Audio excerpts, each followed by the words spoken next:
Bollywood silver screen presenting Deadpool. कहानी की शुरुआत में हम देखते हैं जहां पर हमें डेडपूल को दिखाया जाता है जो कि टैक्सी में कहीं जा रहा होता है। वो पीछे वाली सीट पर बोर होने लगता है। तभी टैक्सी ड्राइवर जो कि एक इंडियन है वो उससे पूछता है कि तुमने सेंटा क्लॉज जैसे लाल कपड़े क्यों पहने हैं। डेडपूल कहता है क्योंकि मुझे किसी से बदला लेना है जिसके लिए मैंने पूरे 1 साल इंतजार किया। टैक्सी ड्राइवर पूछता है उसने तुम्हारे साथ क्या किया।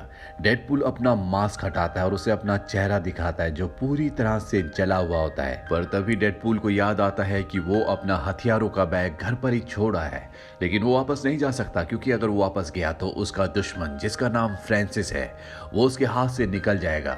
इसके बाद वो टैक्सी से उतर जाता है और ब्रिज पर बैठकर अपने दुश्मन का इंतजार करता है। कुछ ही देर बाद वहां पर फ्रांसिस की कार आती है। डेडपूल उस पर कूद जाता है और अब वो एक एक करके फ्रांसिस के आदमियों को मारना शुरू करता है। वो लोग भी उस पर गोलियां चलाते हैं। एक गोली डेडपूल के आर पार हो जाती है पर इससे उसे कोई फर्क नहीं पड़ता क्योंकि उसके पास हीलिंग पावर्स है। अगर उसे चोट लगती है तो वो अपने आप ही ठीक हो जाती है। सभी को मारने के बाद वो फ्रांसिस को ढूंढता है और अब फ्रांसिस उसे मिल जाता है। वो अपनी तलवार लेकर उसके पास जाता है और अपना नकाब हटाते हुए उससे पूछता है कि फ्रांसिस तुम मुझे भूल तो नहीं गए। फ्रांसिस कहता है वेट तुम। दरअसल डेडपूल का असली नाम वेड है। डेडपूल उससे कहता है कि तुमने जो मेरे चेहरे का हाल किया है उसे सुधारने का वक्त आ गया है। पर इससे पहले कि वो फ्रांसिस को मारता पीछे से क्लॉसिस आ जाता है जो कि डेडपूल की तरह एक म्यूटेंट है।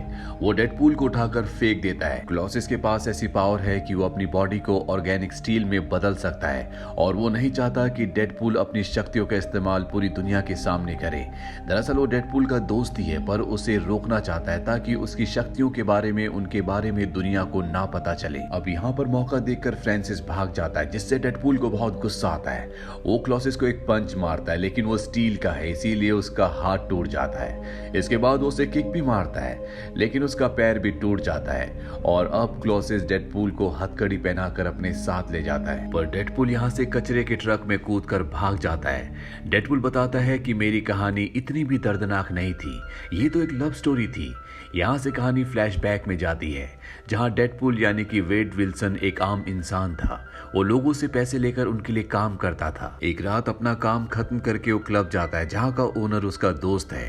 असल में इस क्लब में शर्तें लगाई जाती है जहाँ फाइट्स होती है।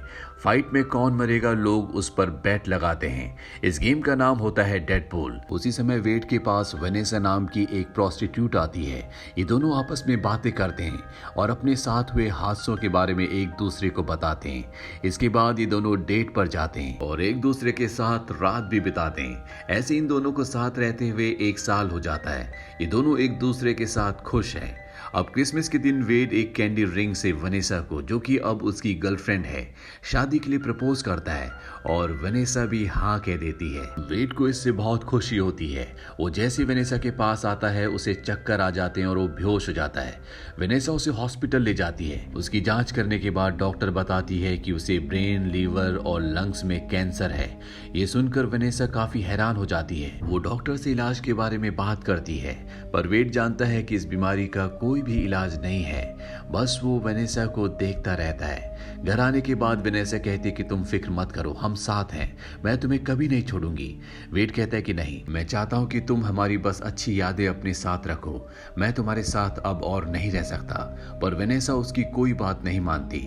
इसके बाद वेड अपने फ्रेंड के बाहर जाता है। उसका फ्रेंड बताता है कि एक सूट पहना हुआ शख्स कब से तुम्हारा वेट कर रहा है, शायद वो तुम्हारी मदद कर सकता है। वेड उस आदमी से मिलता है। वो आदमी कहता है कि हम तुम्हारे कैंसर की बीमारी को ठीक कर सकते हैं, साथ ही तुम्हारे अंदर सुपर पावर्स भी आ जाएंगी, तुम हमेशा के लिए अमर हो जाओगी। वेड उसे मना कर देता है क्योंकि वो कोई भी सुपर हीरो नहीं बनना चाहता। पर घर आने के बाद वो इस बारे में बहुत सोचता है और फाइनली आधी रात को घर से निकल जाता है। वो उस आदमी को कॉल करता है और अब उसे एक स्ट्रेचर पर लेटाकर लैब में ले जाया जाता है।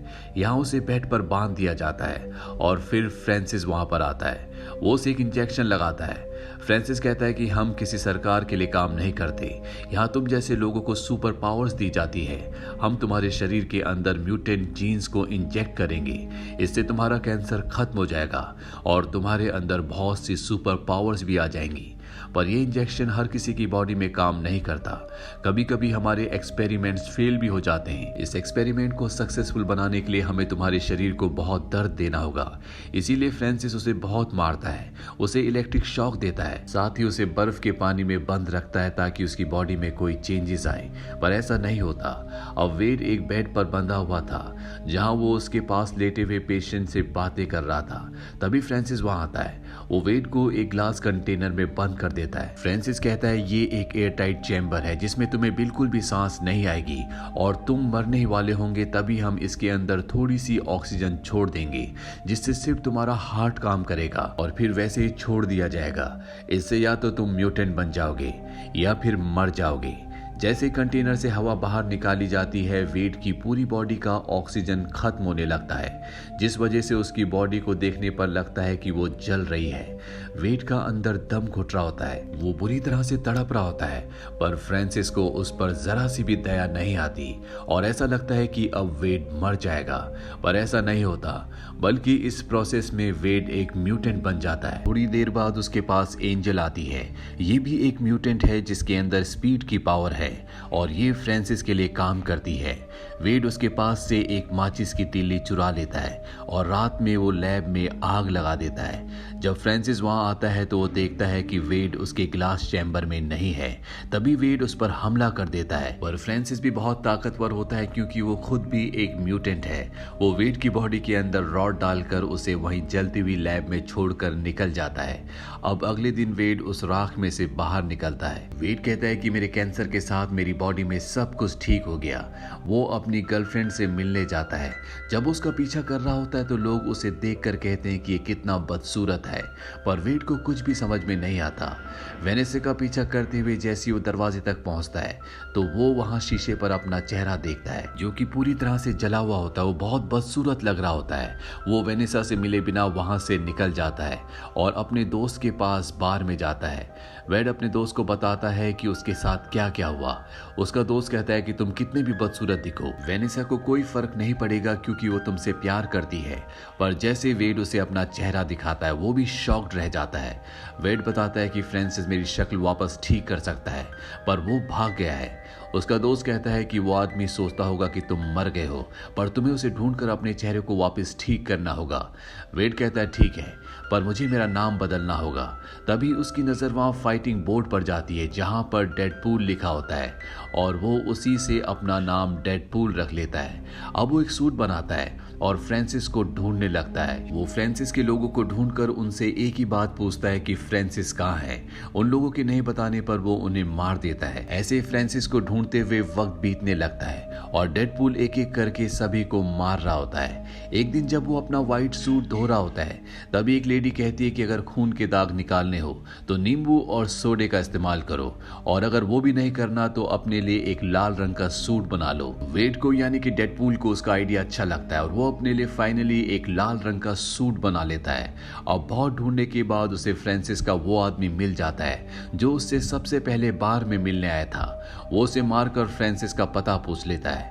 अब कहानी वापस प्रेजेंट में आती है जब डेडपूल कचरे की गाड़ी में भागते हुए हमें पूरी कहानी सुना रहा होता है। वो वहां से निकलकर घर आता है। दरअसल अब वो एक बूढ़ी औरत के साथ रहता है जिसे दिखाई नहीं देता। वहीं दूसरी तरफ फ्रांसिस डेडपूल से बचने के बाद अपनी साथी एंजल से मिलता है। वो उसे बताता है कि मुझे पता चल गया है कि वो सूट वाला शख्स कौन है। वो वेड है जिसके ऊपर हमने एक्सपेरिमेंट्स किए थे।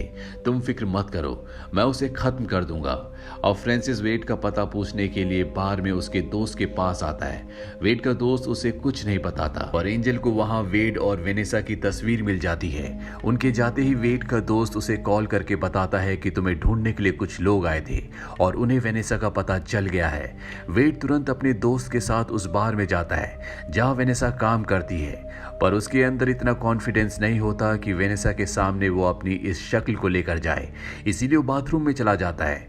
वहीं वेनेसा का दोस्त उसे बताता है कि बार के बाहर तुम्हारा कोई वेट कर रहा है, शायद वो तुम्हारा पुराना बॉयफ्रेंड है। वेनेसा ये सुनकर खुश हो जाती है, उसे लगता है कि ये वेड है। पर जब वो बाहर जाती है तो तो वहाँ पर फ्रांसिस होता है। वो वेनेसा को पकड़ लेता है। जब डेडपूल बाहर आता है तो देखता है कि वेनेसा वहाँ नहीं है, इसीलिए वो निराश होकर वापस अपने घर आ जाता है। तभी उसे वेनेसा के फोन से मैसेज आता है। उसमें लिखा था, अगर तुम उसे जिंदा चाहते हो तो मुझसे मिलने आओ। अब वो उसके सारे हथियार एक बैग में भरता है। उसे पता है वहाँ पर फ्रांसिस के साथ उसकी मदद के लिए बहुत सारे लोग होंगे, इसीलिए वो अपने 2 और म्यूटेंट साथियों को, जो कि अच्छे म्यूटेंट्स होते हैं, जिसमें एक है क्लॉसिस, जिसके अंदर स्टील की शक्तियां हैं, जिसकी वजह से पिछली बार फ्रांसिस भाग गया था, और दूसरी होती है नेगासोनिक, जो अपनी बॉडी के चारों तरफ एक्सप्लोजन कर सकती है। अब ये सब के सब लोकेशन पर पहुंच जाते हैं, पर यहाँ पर डेडपूल से एक बार फिर से गलती हो गई है। उसने पिछली बार की तरह अपने हथियारों के बैग को एक बार फिर से टैक्सी में ही छोड़ दिया है। वो टैक्सी ड्राइवर को कॉल करता है, पर यहाँ भी उसकी किस्मत साथ नहीं देती। तभी टैक्सी ड्राइवर का एक छोटा सा एक्सीडेंट हो जाता है, जिस वजह से वो डेडपूल का कॉल नहीं उठा पाता। डेडपूल कहता है, अब मुझे मेरी 2 तलवारों से ही काम चलाना होगा। डेडपूल, क्लॉसिस और नेगासोनिक तीनों के तीनों अंदर आ जाते हैं। फ्रांसिस के लोग इनके ऊपर हमला कर देते हैं। क्लॉसिस और एंजल के बीच में खतरनाक फाइट होती है, जबकि डेडपूल और नेगासोनिक बाकी गार्ड से लड़ते हैं। कुछ देर लड़ने के बाद नेगासोनिक अपनी पावर से आग निकालती है और डेडपूल को वेनेसा के पास पहुंचा देती है, पर वहां फ्रांसिस भी मौजूद होता है। दोनों के बीच में फाइटिंग होती है और डेडपूल उसे बहुत बुरी तरह से मारता है। वहीं दूसरी तरफ एंजल क्लॉसिस का एक मोटी रस्सी से गला घोट रही होती है, पर तभी नेगासोनिक वहां एक बहुत बड़ा ब्लास्ट करती है, जिससे वो पूरी बिल्डिंग गिरने लगती है। वेनेसा की जान बचाने के लिए डेडपूल उसे एक एयरटाइट कंटेनर में बंद कर देता है। जब पूरी कंस्ट्रक्शन गिर जाती है तो सब जमीन के नीचे धंस जाते हैं। तभी क्लॉसिस आकर वेनेसा को उस कंटेनर से बाहर निकालता है। वहीं डेडपूल भी बाहर आ जाता है, पर तभी फ्रांसिस उस पर हमला कर देता है। दोनों के बीच में फाइट होती है। डेडपूल उसे गन से मारने ही वाला होता है, पर तभी क्लॉसिस आ जाता है। वो डेडपूल को समझाता है कि तुम लोगों की जान नहीं ले सकते, तुम्हें अपने दुश्मनों को माफ करना सीखना होगा। पर डेडपूल तो डेडपूल है, उसे ज्ञान की बातें कहां समझ में आती है। वो गोली चलाता है और फ्रांसिस की वहीं पर मौत हो जाती है। अब वेनेसा उसके पास आती है और उसे मारने लगती है और डेडपूल से पूछती है कि तुम पिछले 1 साल से कहां पर हो। डेडपूल यानी कि वेड उसे बताता है कि अब मैं पहले जैसा नहीं रहा, मेरा चेहरा खराब हो चुका है। वेनेसा उसे उसका मास्क उतारने के लिए कहती है और जब वो अपना मास्क उतारता है तो वेनेसा देखती है कि उसका चेहरा पूरी तरह से खराब हो चुका है। डेडपूल कहता है, मैंने कहा था ना, अब मैं पहले जैसा नहीं रहा।